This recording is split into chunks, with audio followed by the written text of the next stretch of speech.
Let us now look at the seventh model from percentages, which is a very important concept. Here we try to find out the net percentage change or the effective percentage change when there is a percentage change between two other variables. Let us first understand the formula. The net percentage change or effective percentage change can be calculated as A plus B plus AB by 100%, where A and B are the percentage changes in two variables. Let us take some examples to understand the application of this concept. But remember friends, this is a very important concept which will be used in various other topics like simple interest and compound interest and profit and loss. Always net or effective percentage change should be taken as A plus B plus AB by 100%. Let us now take an example based on the concept of net percentage change or overall percentage change that we have discussed just now. The question here is, the length of a rectangle increased by 40% and its breadth increased by 20%. What will be the percentage change in the area of the rectangle? So as you can see here, we are supposed to find out the percentage change in the area of the rectangle. Now as discussed in the earlier model, we know that percentage change can always be taken as final value minus initial value by initial value into 100. So the percentage change in the area of the rectangle should be final area of the rectangle minus the initial area of the rectangle by initial area into 100. Now here the length of the rectangle has increased by 40% and the breadth has increased by 20%. Let us assume that the original length of the rectangle is L and its original breadth is B. So the original area of the rectangle A will be equal to length into breadth, that is LB. Now as given in the question, length has increased by 40%. So the new length, let us take it as L dash, will be equal to original length plus 40% of original length. Why? Because it has increased by 40%. So this will be equal to 140% of L. Why? Because L is nothing but 100% of L plus 40% of L, that is 140% of L. And this 140% of L can be taken as 1.4 L. Similarly, the breadth, new breadth B dash will be equal to original breadth B plus breadth has increased by 20%. So this will be equal to 20% of B. So this comes out to be 120% of B, which is equal to 1.2 B.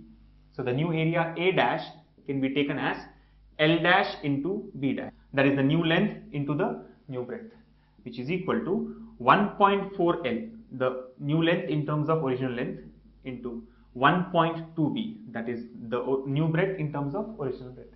By simplifying this, we get 1.68 LB. So this is the original area L into B and the new area is 1.68 LB. Now we need to find out the percentage change in the area of the rectangle. So the percentage change as discussed earlier will be equal to final area minus initial area by initial area into 100. The final area is 1.68 LB. So 1.68 LB minus initial area, that is LB, divided by initial area LB into 100.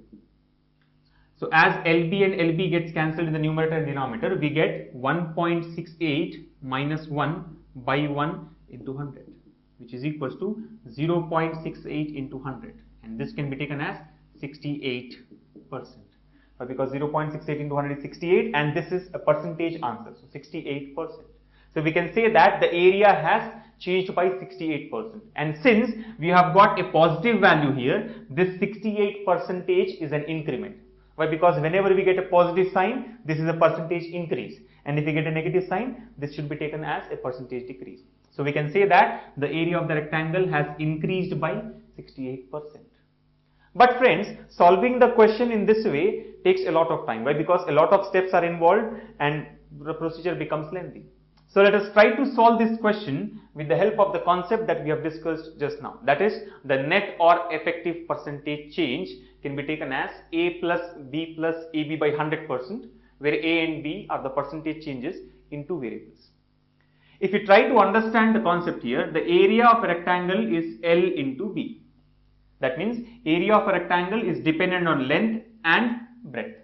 So as and when the length increases or decreases, the area will also increase or decrease respectively. And similarly, as and when the breadth increases or decreases, the area will be increasing or decreasing respectively. That means very clearly the area is dependent on change in length as well as the change in breadth. Let us assume that the length of the rectangle has changed by A% and the breadth of the rectangle has changed by B%. Now since area is dependent on both length as well as breadth, the net percentage change in area can be taken as A plus B plus AB by 100%. So change in area will be equal to A plus B plus AB by 100%, where A is the percentage change in length and B is the percentage change in breadth. So here the percentage change in area can be directly calculated as A plus B plus AB by 100, where A equals to 40, B is equal to 20. So 40 plus 20 plus 40 into 20 by 100%. So by simplifying this, zeros anyway get cancelled. We get 40 plus 20, that is 60, plus 4 into 2 is 8, which is equal to 68%. And since this is a positive value, we can say that this is an increase in the area. So the final answer here will be 68% increase. So as you can see here, we can directly get the answer as 68% increment without doing all these steps. So always remember, whenever you have a case where a particular parameter like area here is dependent on two other variables, the net or effective percentage can be taken as A plus B plus AB by 100%. Let us now understand what would be the answer or how to calculate the answer when the length and the breadth decreases by some percentage. For example, let's say length has decreased by 40% and the breadth also has decreased by 20%. Even in this case, the formula to be used should be A plus B plus AB by 100%. But the only difference is now A should be taken as minus 40 because the length has decreased. So we get a negative change. So A should be taken as minus 40 and B should be taken as minus 20. And the formula will be A plus B plus AB by 100%. So the new answer, in case if the length and breadth decreases by 40 and 20% respectively, will be equal to minus 40 minus 20 plus minus 40 into minus 20 by 100. As you can see here, the formula is same, A plus B plus AB by 100. But the only point is A and B both are negative in nature. So this will be equal to minus 60 and this will be minus 4 into minus 2 plus 8. Minus 60 plus 8 is minus 52%. And since we have got a negative sign, it indicates that this is a decrease. So the answer here will be 52% decrease. So when both length and breadth have decreased by 40 and 20% respectively, the area will decrease by 52%. And likewise, let's say length has decreased by some percentage and the breadth has increased by some percentage. So the formula to be used should be A plus B plus AB by 100. But in case of A, we should take a negative value because length has decreased. And B should be taken as a positive value because breadth has increased. And similarly, if the length has increased and breadth has decreased, the opposite changes can be taken and the answer can be obtained as A plus B plus AB by 100%. So friends, try to be smart, avoid using the lengthy procedure and directly try to get the answer with the help of A plus B plus AB by 100% as the formula wherever applicable. Let us now take one more example based on the concept of net or effective percentage change. The question here is, the revenue of a shop in the month of March was rupees 40,000. In the month of April, the shopkeeper announced a discount of 20% and hence his sales went up by 20%. What will be the revenue in the month of April? So as you can see here, the revenue in the month of March, that is the original revenue, is 40,000. In the month of April, as the shopkeeper announced a discount, that is a decrease in price, by 20%, his sales went up by 20%. So what will be the effect on the revenue of the shopkeeper? And we have to find out the revenue in the month of April. One important point to be noted here is, because the price has decreased by 20% and hence the sales increased by 20% doesn't mean that there will not be any effect on the revenue. Do not mark the answer as 40,000 again, thinking that there will not be any change in the revenue. Here definitely there will be some change in the revenue which can be calculated as net or effective percentage or A plus B plus AB by 100%.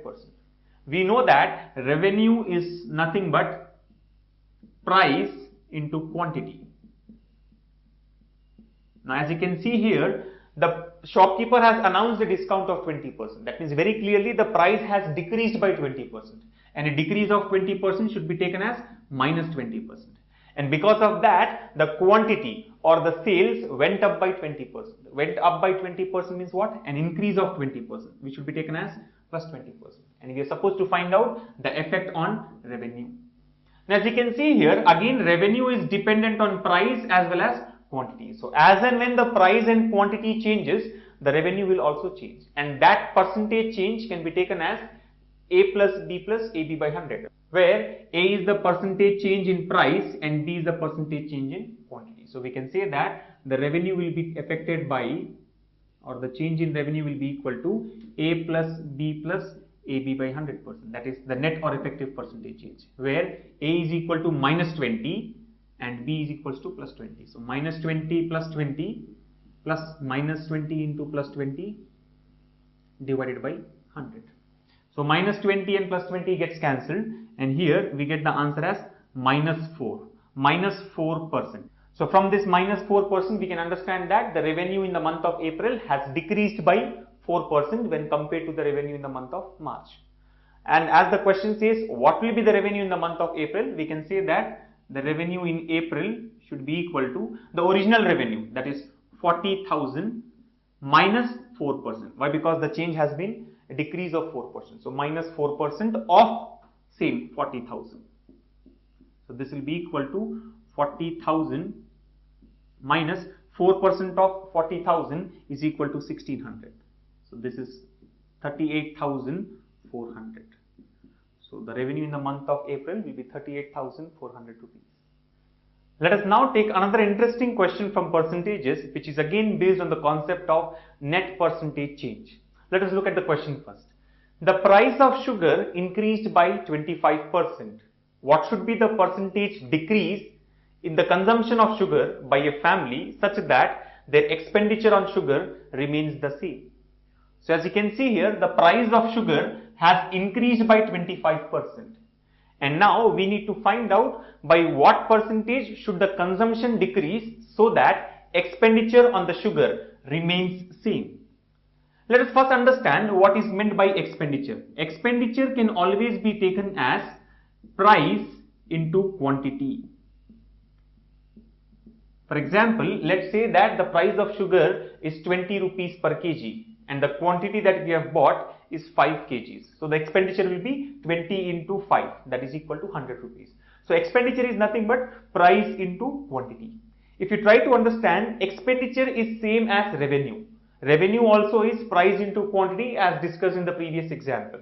But the only difference here is revenue is from the shopkeeper's point of view and expenditure is from the customer's point of view. So, here expenditure is price into quantity. Now, if you try to understand, even in this case, if the price changes by A% and the quantity changes by B%, the change in expenditure should be taken as A plus B plus AB by 100%, as it is nothing but a effective percentage change due to price and quantity together. Now, if we observe the question here, price of sugar has increased by 25%. So, very clearly, A here is nothing but 25%. And we are supposed to find out what should be the percentage decrease in the consumption of sugar. The consumption here is nothing but the quantity. So, what should be the decrease in quantity? That means B should be calculated. The percentage change in B or the percentage change in quantity has to be calculated such that expenditure remains same. So, very clearly, as there is no change in expenditure, the overall change here in expenditure can be taken as 0% because old expenditure and new expenditure are equal. So, when they are equal, there won't be any change, or the change can be taken as 0%. So, very clearly, A plus B plus AB by 100% is equal to 0. A is equal to 25 and B has to be calculated. So, we can say that A plus B plus AB by 100, that is the change in expenditure is 0. So, A should be taken as 25 and B has to be calculated.